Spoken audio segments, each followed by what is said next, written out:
Extensão de Saúde e o assunto de hoje é o Zika vírus. E aqui comigo está a Maria Inês Bertelli, ela é diretora da Vigilância em Saúde da Secretaria da Saúde e vai nos contar um pouco mais sobre esse assunto. Muito obrigada pela presença, Maria. Eu que agradeço. Então, começando, vamos partir do início. O que é o Zika vírus?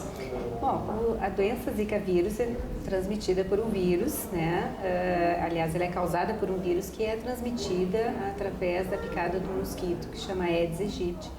E esse mesmo mosquito transmite também dengue, chikungunya, né? E até febre amarela. E quais são os sintomas do Zika vírus em uma pessoa? Bom, a doença Zika vírus ela pode ser de uma forma bem branda, pode ser uma apresentação mais importante, mas os sintomas inicialmente são febre não muito alta, já no segundo dia a pessoa apresenta um exantema, né, que são aquelas manchas no corpo, pode ter dores musculares, dores articulares e também uma conjuntivite, que é uma vermelhidão naquela parte branca do olho. E é diferente daquela conjuntivite habitual, onde existe a produção de secreção. Neste caso do Zika vírus, essa conjuntivite não tem secreção, é só aquela hiperemia do olho. E ela é muito semelhante aos sintomas também por dengue e por chikungunya, né? Com algumas pequenas diferenças, mas tem sintomas semelhantes. A febre não costuma ser alta e por isso muitas vezes as pessoas que passaram por Zika vírus na epidemia do Nordeste, por exemplo, nem procuraram atendimento médico e ficou uma coisa assim muito sutil, né? Então esse é o perigo da verdade do Zika vírus, né? Porque muitas vezes os sintomas não são tão importantes, tem uma duração curta, em torno de 7 dias, em torno de uma semana e não costuma cronificar. O que nos preocupa em relação ao Zika vírus justamente são as consequências, né, para algumas situações. O Zika vírus é um vírus de conhecimento recente, não se tem tantos estudos, muitos estudos estão sendo produzidos neste momento e o que se observou durante esse período são as complicações que possam estar vindo com o Zika vírus, que é a questão da microcefalia, quando a gestante contrai a doença e passa o vírus para o seu bebê, as paralisias, né, o Guillain-Barré, que é uma síndrome com paralisia, mostrando então a afinidade desse vírus com o sistema nervoso central. E se a pessoa não fizer um tratamento correto, você diz que ele não piora o caso, mas tem como transmitir, mesmo depois de já ter dado todos os sintomas, já ter passado? Veja bem, essa doença viral ela não tem tratamento específico, né? Então os tratamentos são sintomáticos, controle da febre, das dores, né? Hidratação, mas ela não tem um tratamento, não existe ainda um medicamento que cure esse processo. Então ela vai ter aquele período habitual de doença, de uma semana, um pouco mais, e pronto. O período de transmissão, na verdade, a transmissão feita através do mosquito, geralmente é quando o vírus está circulando, né, no organismo daquela pessoa que está afetada, então é durante aquele período inicial, né? Na verdade, já está descrito uma outra forma de transmissão, que é a transmissão sexual, né, onde já foi verificada a presença do Zika vírus no sêmen de homens doentes com Zika vírus e podendo então transmitir para suas parceiras. Já está em avaliação trabalhos que mostraram a presença do Zika vírus em saliva, mas em urina, mas ainda não se tem claro essas outras formas de transmissão. Então, basicamente, o que se sabe neste momento é a transmissão através da picada do mosquito, né, que é o vetor, que carrega o vírus e passa para outra pessoa, e a transmissão sexual. Mas as pessoas não ficam infectadas por esse vírus cronicamente, elas têm aquele período de viremia, aquele período em que elas estão com o vírus circulando e depois cessa. Uhum. E quais são os diagnósticos para uma pessoa que tem dúvida se ela está com o Zika ou se ela tem alguma outra doença? Como é que é feito esses exames? Na verdade, os exames neste momento eles servem para a comprovação, mais no sentido de saber se o vírus está circulando no nosso meio ou não. O tratamento da pessoa independe de ter o exame positivo, uma vez que o tratamento é basicamente só nos sintomas, né? Febre, enfim, dores, enfim. Os exames que são feitos, por enquanto, que estão disponíveis no laboratório central do estado, é o exame de PCR, que é a identificação do vírus em circulação do sangue. Então, ele precisa ser coletado nos primeiros 4 a 5 dias do início dos sintomas, depois ele não é mais possível de ser realizado. Nós ainda não estamos com disponibilidade de fazer a dosagem de anticorpos, como é na dengue e em outras patologias, onde a gente pode medir os anticorpos e fazer um diagnóstico até posterior. Então, o Zika vírus ele ainda depende desse diagnóstico nos primeiros dias, né, do PCR, deste exame.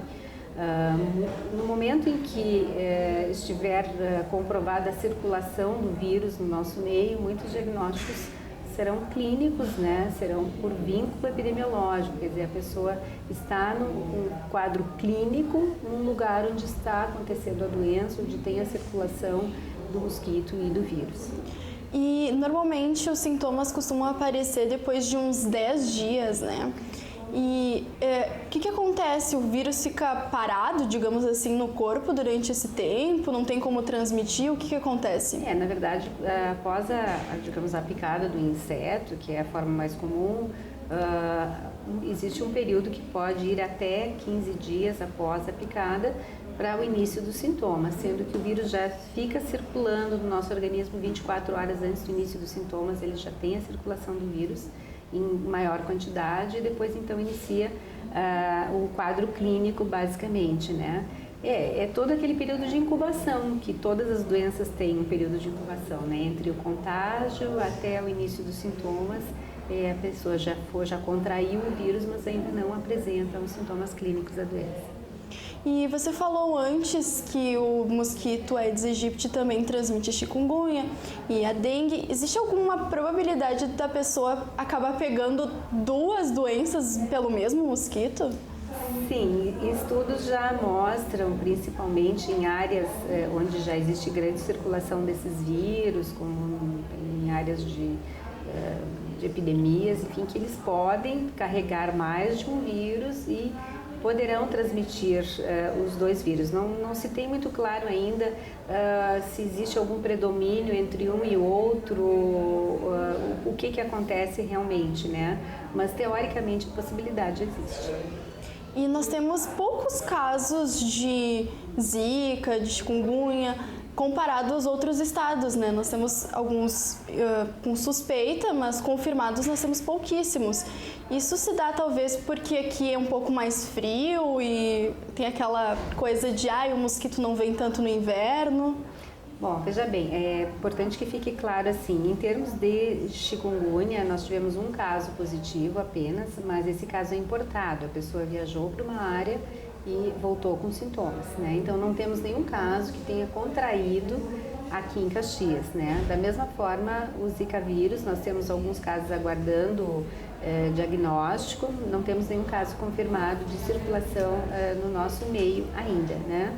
Mas nós temos a presença do mosquito, então isso nos deixa muito alerta na possibilidade de termos o primeiro caso. Então, por isso, a vigilância é importante, né? A suspeita dos casos, a notificação, para que a gente possa fazer a coleta do exame no tempo adequado, poder fazer o diagnóstico, para a gente ter, assim, a descoberta dos nossos primeiros casos, né? A questão do frio, ela só é válida realmente em temperaturas muito baixas, abaixo de 8 graus no inverno, para um mosquito adulto. Mas o ovo do mosquito Aedes aegypti, ele pode permanecer viável até 450 dias. Portanto, ele é mais de um ano, ele pode aguardar a chegada do próximo verão para ele eclodir, né, se transformar em mosquito. Então, o frio, ele nos ajuda em termos, mas não, digamos assim, não elimina a possibilidade de a gente ter, e é importante que as pessoas não fiquem ligadas a isso e deixar criadouros, né, no seu entorno, nos seus pátios, nas suas casas, eliminar toda a possibilidade de criadouros justamente para não acontecer uma nova situação no próximo verão, enfim. E a microcefalia, ela já é diretamente ligada ao Zika em algumas situações, né? Como que o vírus age dentro da barriga da mãe, né? Na verdade, para que o bebê tenha essa complicação, é necessário que a mãe passe pela doença aguda durante a gestação, né? Isso tudo, tem muitos estudos ainda sendo feitos, né? Já foi comprovada a ligação do vírus da Zika com a microcefalia em função de que o vírus ele provoca um processo inflamatório no sistema nervoso central e ele acaba destruindo em termos práticos, né, o sistema nervoso central e isso faz com que o crânio não se desenvolva adequadamente, né? Então, assim, muitos casos de microcefalia que foram notificados estão ainda em processo de investigação, porque existem vários tipos de acometimentos mais graves e outros não tão graves. Não quer dizer que toda a gestante que fez Zika, automaticamente o bebê vai ter microcefalia. Isso não é uma correlação direta, mas uma possibilidade grande, sim. Hoje já se fala em síndrome congênita do Zika vírus, a exemplo de outras doenças também, porque não é só a questão da microcefalia, mas já se verificou a questão da audição e da visão também que podem estar afetados, né? Então, outros componentes do sistema nervoso afetados pelo Zika vírus, né? Existe uma nota técnica que todo caso suspeito de microcefalia deve ser notificado, né? E aí, a partir dali, se é feito toda uma investigação do bebê para comprovação da microcefalia ou não, com exames de imagem, com tomografia, enfim, né, para depois se fechar o diagnóstico desse acometimento. Existem outras causas de microcefalia, outras doenças, enfim, outras afecções que podem também levar à microcefalia. O que aconteceu é que durante o passar do tempo se tinha uma incidência de microcefalia X e com o advento da epidemia do Zika vírus, esses quadros aumentaram muito, principalmente nas áreas onde estava ocorrendo a epidemia. Então, essa correlação começou a ser analisada. E as consequências no bebê costumam mudar conforme o tempo em que o tempo de gestação, se a grávida acabar pegando Zika no início da gestação, mas no final isso muda alguma coisa? Não se tem isso ainda extremamente claro, né? Se tem outros fatores de proteção ou não, né? Com relação a isso. Todas as doenças, é claro que a suscetibilidade sempre é maior no primeiro trimestre, mas isso não impede que nos demais meses da gestação possa ocorrer diversos tipos de acometimento, ou mais graves ou menos graves. A gente ainda não tem isso muito claro, né? E tem algum caso de microcefalia que tenha ocorrido por transmissão do pai? Porque como a gente sabe que ele pode transmitir o vírus por transmissão sexual, tem algum caso que tenha ocorrido a microcefalia devido a isso? Olha, os casos que foi comprovadamente transmissão sexual, a princípio não se tem a relação com gestação, né?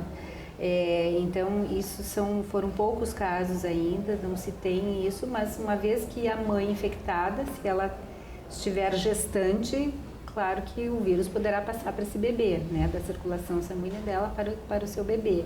Então, independente da via de transmissão, seja pela picada do mosquito, seja por transmissão sexual, a microcefalia na gestante poderá ocorrer, né? Por isso, as medidas de prevenção, além da questão da gestante de usar o repelente, de usar mangas longas, vestes, né, calças compridas para evitar a exposição, o telamento das janelas, que são recomendações que tem feito também durante a gestação, então que haja o uso de preservativo justamente para evitar o contato sexual. E falando na prevenção, qual que é a melhor forma das pessoas, não somente as mulheres grávidas, fazerem essa profilaxia, se prevenirem contra o mosquito? Na verdade, a nossa situação aqui em Caxias, nós estamos focando no combate aos focos de mosquito, porque como nós ainda não temos a situação epidêmica, não temos doença circulando, o nosso foco principal tem que ser no combate aos criadouros, né? Então essa é uma ação que toda a população tem que se envolver, todos os segmentos da sociedade, independente de nível social, de atuação das pessoas, né? Todos têm que olhar a sua casa, né? Afora isso, em uma situação de gestação, por exemplo, a gente tem recomendado esses cuidados, né? De não expor a pele, de usar mangas longas, calças compridas, usar os repelentes adequados, né? Indicados pelo seu médico, né?